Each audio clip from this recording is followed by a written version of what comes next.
Hey guys, it's Scott here. In this video, we're going to talk about Georgia versus Oregon this Saturday, and you got number three versus number 11, so almost a top 10 matchup. So there's going to be a lot of people tuning into the football game, especially the casual fans. On the matchup predictor from ESPN, Georgia's got a 91.5% chance to win. So Georgia's going to be heavily favored, and as you can see by the morning line, it opened up at 17.5, and getting it down to a 17-point spread. So Georgia's got a lot of points to cover when it comes to the football game, and Georgia's might not be the same Georgia's last year. You know, they got a lot of players, they recruit very well, but as you can see in this article, they lost 15 players to the 2022 NFL draft. They lost Trayvon Walker, you know, the first overall pick.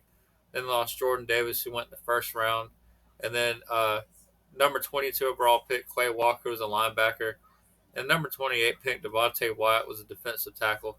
So you can see a lot of depth in the trenches really got lost in the NFL draft. You know, Lewis signed, also went in the first round. So they lost a lot of high end talent, George Pickens. So Georgia's got a lot of reloading to do. And they're going to be, you know, a little up against it. You know, last year they was a heavily defensive football team, and they relied on that defense a lot to be able to, you know, get through games as the offense was not really the strong point of the team. Stetson Bennett's at least going to start out being the quarterback, and I wonder how much more of a forward progress he's going to make. I think last year was probably the best you're going to see out of him, and I hate to say that for Bulldog fans. It was good to see them get that national title for the first time in 40 something years.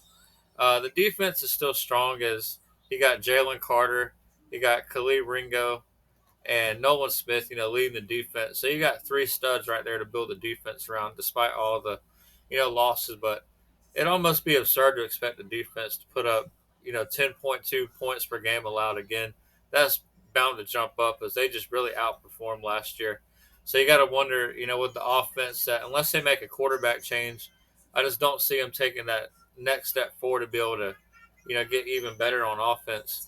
So I just think that Georgia, trying to ask them to cover a 17-point spread is, getting a little steep. As I can see Oregon easily scoring, 17 to 20 points, and that would mean Georgia would have to, put up 37 to 40.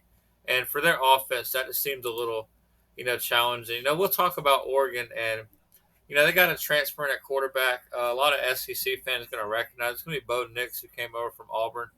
Uh, Guy's a lot of talent when it comes to putting it together on the football field. He just doesn't seem to always get it done for some reason. He's, had his moments, a time or two where he shined, but then he also has his moments where, he made Auburn fans, not be so happy. And that being said, he's going to end up at Oregon. Oregon's head coach is Dan Lanning, who comes over from Georgia, who happened to be the defensive coordinator. He was the linebackers coach from Georgia, and I think that's a big part. It's going to play into Noah Sewell and Justin Flo, who are just the absolute studs on this Oregon defense. They're some of the highest rated recruits that Oregon's ever signed.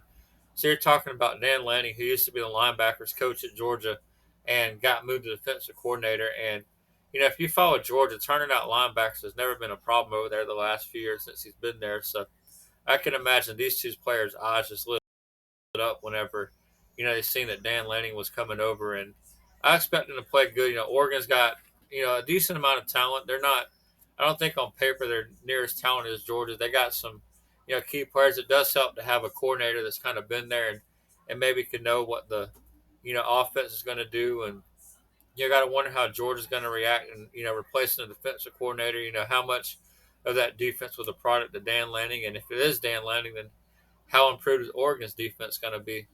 So for this game, I think Georgia's going to pull it out. The game is essentially a home game. It's in Atlanta, but I do think I'd be a little wary on Georgia trying to cover that 17-point spread. If you want to try to play Oregon to get it under, maybe you could buy a point and try to get it into 18. As Georgia could get lucky with two touchdowns and a field goal, but maybe trying to add that extra field goal or touchdown might be a little much for Georgia's offense. And I hope this helps, guys, with, your analysis of the game on Saturday. And thanks for watching. More to come.